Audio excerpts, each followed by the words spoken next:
Hello. Yes, welcome back. Thank you for joining me. So the other day I reacted to Australian Football League for the first time in my life. And I accidentally called the video American Reacts to ALF for the first time.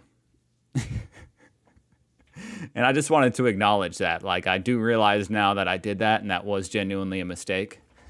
I think it kind of worked because it's like, wow, like I'm completely ignorant to the game. So it's like this idiot didn't even know what it's called.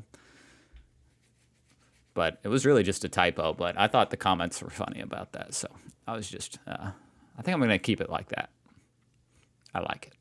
But a lot of people were like, you need to learn how the game is played. You need to look up how to play Australian football.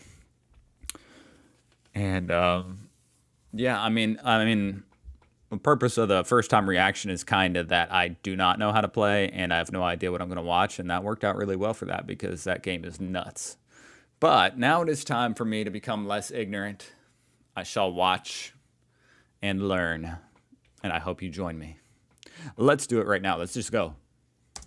A game in which players soar like eagles. Hold up.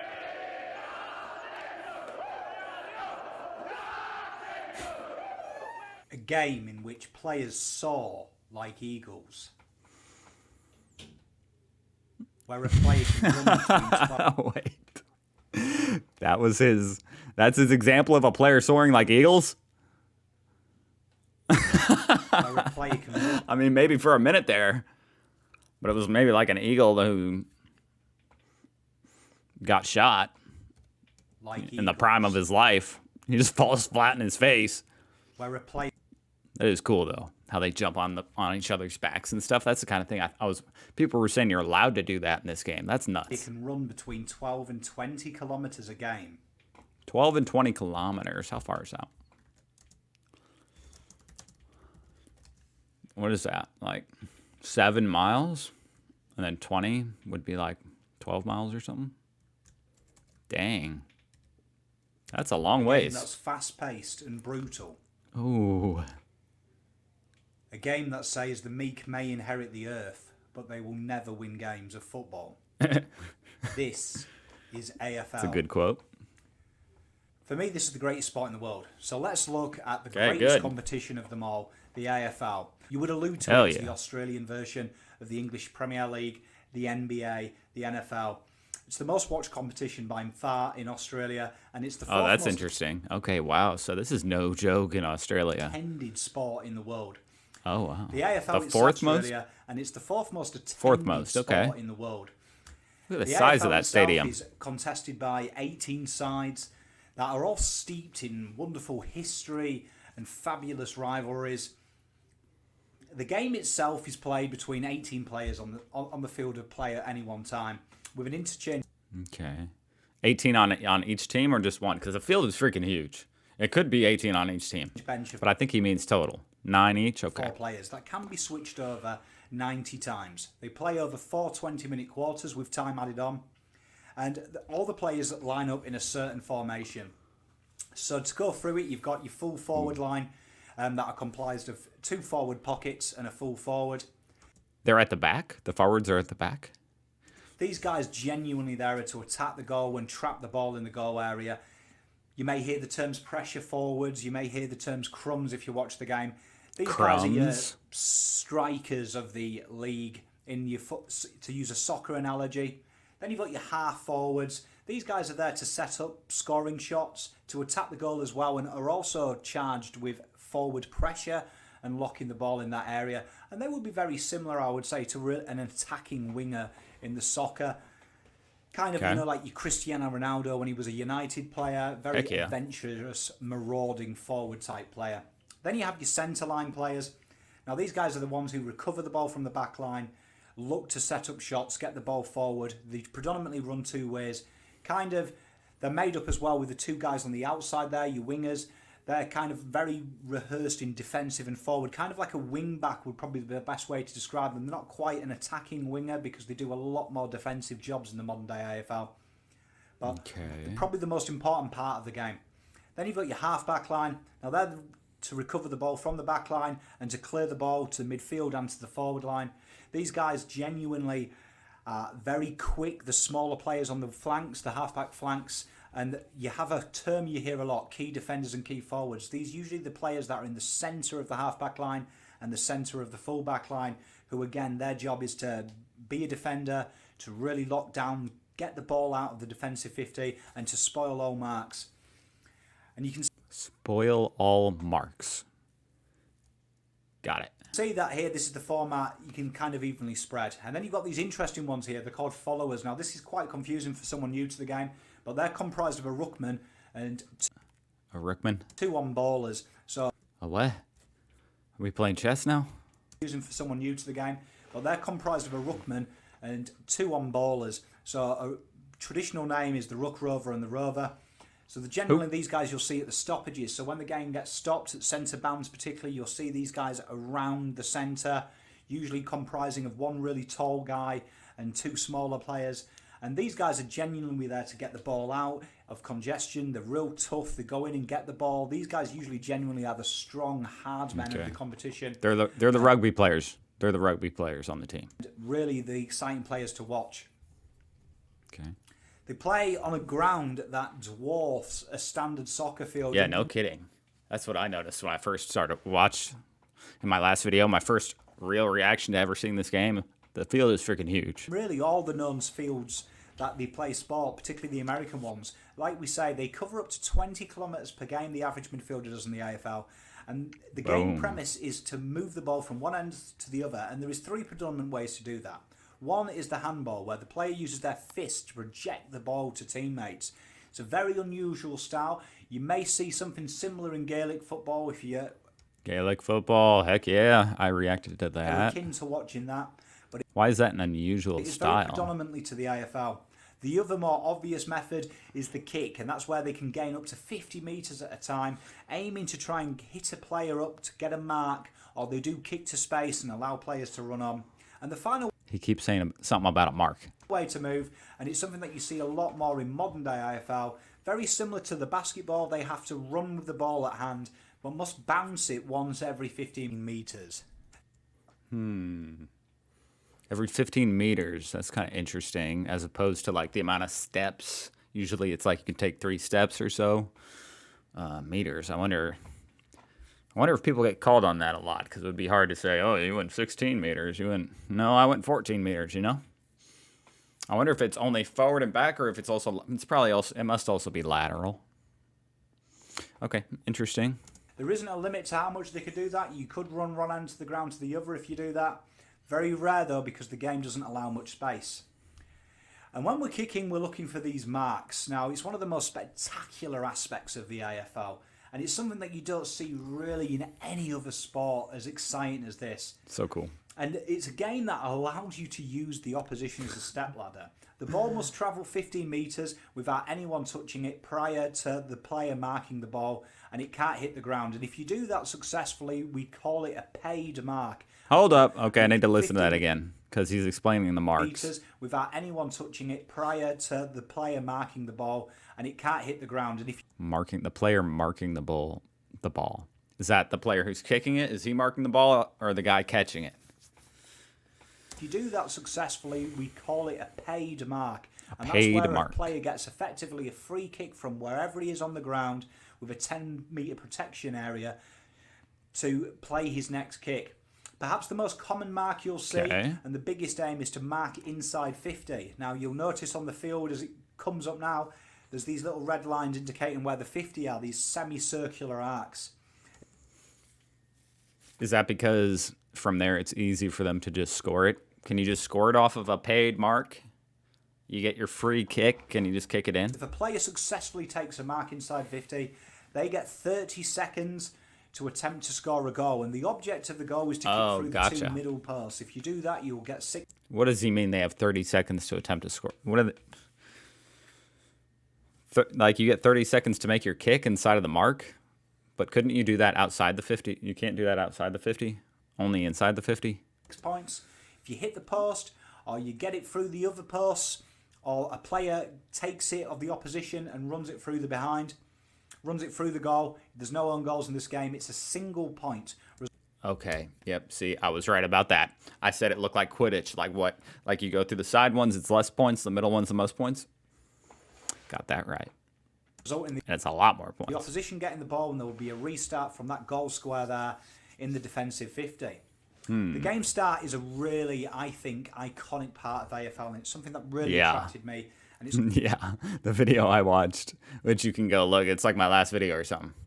I saw that and I was like, what the heck? called the centre bounce, and this happens at the start of each quarter and after every goal. And it is very similar to an NBA tip-off. It's contested between two ruckmen who will then attempt to jostle position with each other while jumping for a ball in the air and attempt to tap it down to their rovers or attempt to punch it ball forward and get it away from the congestion. And perhaps the most entertaining part for any foreigner is how we have our restarts in the game.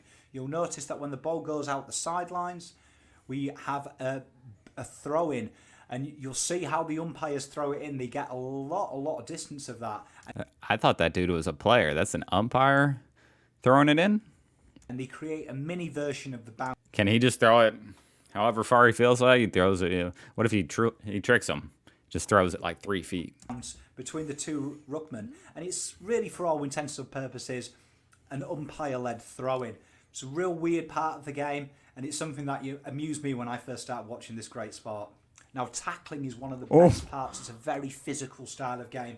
And if you're familiar, like I am, in the north of England, rugby league, tackling is one of the iconic parts of it. It's what we all enjoy doing as kids.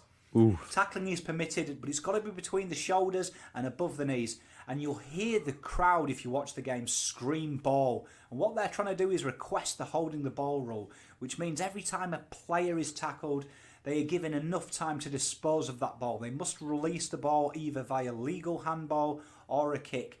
And if they don't have the opportunity, it's called paying holding the ball, or you'll hear no prior, which means you're tackled before you have the opportunity to release it.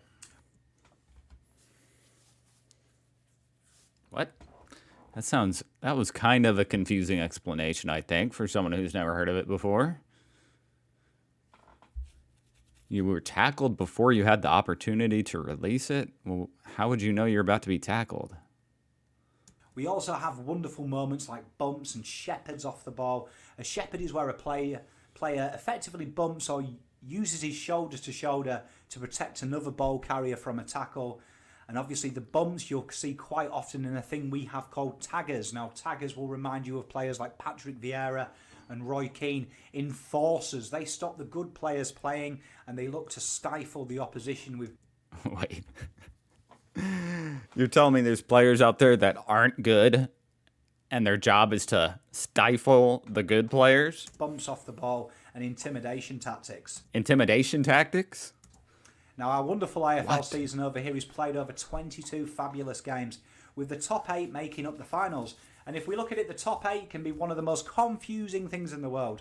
But as you can see here with this graph, the top 4 go into what is called a qualifying final, where first and second place will be at home and fourth and third will be away in that contest. And the losers of them games will go into what's called a semi-final, and they will be playing 5, 6, 7 and 8. 5 and 6 playing an elimination final. It's a knockout style type event, and the winner of that gets to play the loser of these qualifying finals, and then the winner of that goes on to whoever won the qualifying first and the qualifying second. Sounds quite confusing, but if you follow that graph, it should get you through. And then we're at the biggest dance of them all, 100,000 people in September. 100,000 people in the stadium? MCG. On a national day's holiday, if you live here in Melbourne, we all got the day off to watch it. You grab yourself a barbecue, grab yourself a nice cool beer, and you sit Wonder how COVID's affected that. down and you cheer on your team or whoever you've adopted that day and cheer them on to glory. But it's not just team glory that we have in the AFL. Whoever finishes top of the ladder wins what's called the minor premiership. Dang, that kick was striped. And it's not really that important. No one really talks about it. It's kind of just you've got the first qualifying final. We also have the Brownlow medal though, and that is a bit like our FIFA Player of the Year. And it's a very interesting way it's done. It's voted by the umpires on the ground that day. They give a... It almost looked like they were going in for a kiss right It's a there. very interesting way it's done. It's voted by the umpires on the ground that day. They give a 3-2-1 vote for the top 3 players on the ground. And it's called the best and fairest. And if you get suspended throughout the year, you forfeit your right to win the vote. It's a very tough competition to win. And only the cream rise to the top there. We have a Coleman medal for the leading goal kicker, and the leading goal kicker over here can range anywhere from 60 to 100 goals a year. And we have a Sounds like a lot. Rising Star Award that's given to the best player aged 20 or under on January the 1st that year and must have played 10 or less games at the There's no one in the stands. start of that Maybe that's COVID. Maybe this is 2020. calendar year. But for me, the greatest thing about this game of footy isn't the game itself. It isn't the marks. It isn't the spectacular, It's the fans. wonderful goals and virtuoso goals. But it's about the fans.